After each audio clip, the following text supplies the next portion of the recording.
So let's just make an agreement to co-create what works today.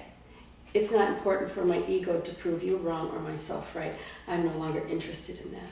So you take that out of your operating system, and your operating system shifts over to something more profound. Let's just co-create what works today, and it'll feel so much better. Principle number 4 is then I'll release my desire to control others. That's a biggie. A lot of people probably don't realize they do it though. Do you find it's hard for a lot of people? That's why consciousness, stay awake. You know, they all tie together. All the principles of happiness tie together. So think about the last time you were controlled. When was the last time? A couple days ago. and how did you feel? Really angry. Mm-hmm. Yeah. Control creates anger, frustration in another person, which returns anger and frustration. And if this cycle happens long enough and deep enough, then it turns into violence. So all violence is rooted in control. All I can do as a loving, happy human being is create invitations for you. I can tell you how I feel. I can create an invitation for you to step into a new belief or some new behaviors. But if I try to control you, to change your beliefs and behaviors without your knowledge, I'm doing both of us a disservice.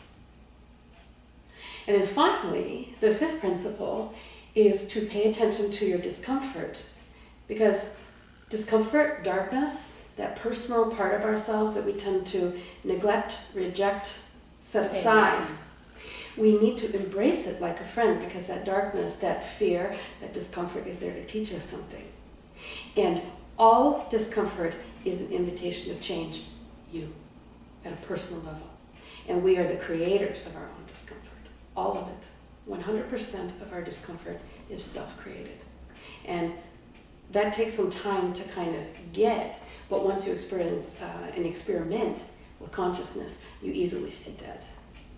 So if we can pay attention to our discomfort, then we can make profound, wonderful releases of personal beliefs and behaviors that we hold about ourselves and others that allow us to evolve to the light.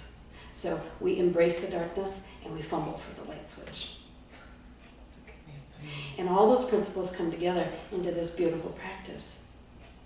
And they support then really conscious co-creation and really conscious soul evolution, which is, another discussion for another day. Absolutely. Well, let's refer to the book. I actually feel a little bit like I'm in a trance. Yeah, I do. It's really interesting. The Toolkit for Happiness, let's go ahead and mention, Linda, if someone, because I can't wait to rip into this, to be honest with you now. Terry and I are going to be fighting over it right now. We'll have to be conscious not to rip one another, or to control. Or I could just bring you another one. But how can people find this? Let's note that. We'll put the link up as well, but let's just sit there. Oh, you're sweet. Well, I would invite you to go to www.experiencehappiness.net, and you can purchase the book there, or you can purchase it on Amazon. We're going to be bringing a lot of this now into an online form. Because the thing is, I was so practical, I read some books, which I found to be very esoteric, and I asked Michael, I said, give me practical tools. I need to know how. And this is the toolkit for how. How do you create happiness? How do you build your own happiness practice? Mm-hmm. How do you transform from an inauthentically kind and maybe inauthentically feeling good, but you're really not, into authentically feeling good and happy regardless of circumstances, because you can practice a toolkit for happiness and you'll get happier, and you'll see that none of your externals have to change. It's weird. It's cool. It's like a circle almost. Yeah. Everything is a circle. Everything is a circle. And if you look in the book, you'll see that everything is a system. And that life is about cycles. You're here not only to co-create, but to evolve your soul. Those things connect. The more you evolve your soul, the more you're able to manifest. The more you manifest, the more invitations you get to evolve your soul. So if you think of soul evolution, right, as a bigger gear connected to a little gear. You co-create every day, right? I'm going to make dinner. I'm going to bring my child to school. I'm going to go to work, whatever it is. I'm going to do this thing and manifest something from that activity. You're going to do that a lot more times in your life, millions and millions and millions of times in your life. But soul evolution, they're bigger cycles and they turn more slowly, but you know when you're walking through that.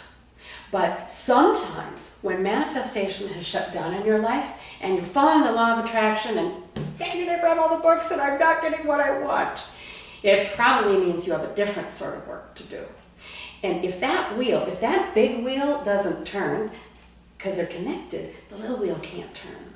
Does that make sense? Oh, yes. Yeah! It does. So if you just realize that your soul work and your physical realm work, they're connected, and you can kind of joyfully accept that and see that, the good news is that we as human beings, our brains and our hearts are evolved to the point that we can do this work now simultaneously.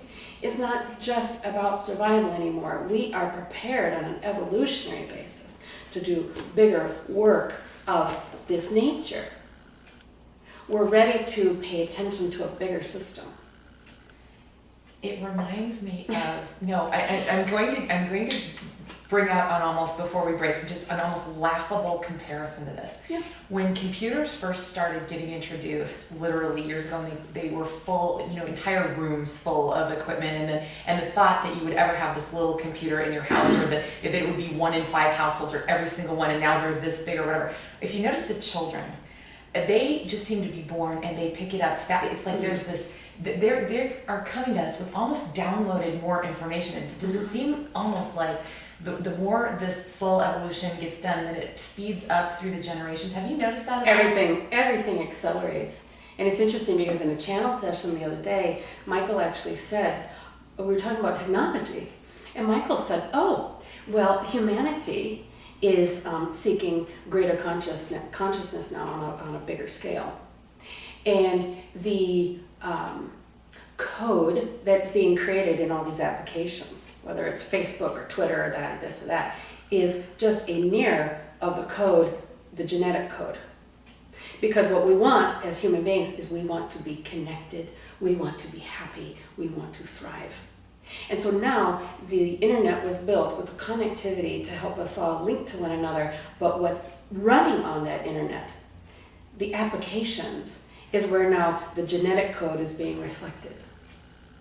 And I thought that was really so great. interesting. I love that. So, we've used technology to create terror and, guided missile systems and this sort of thing.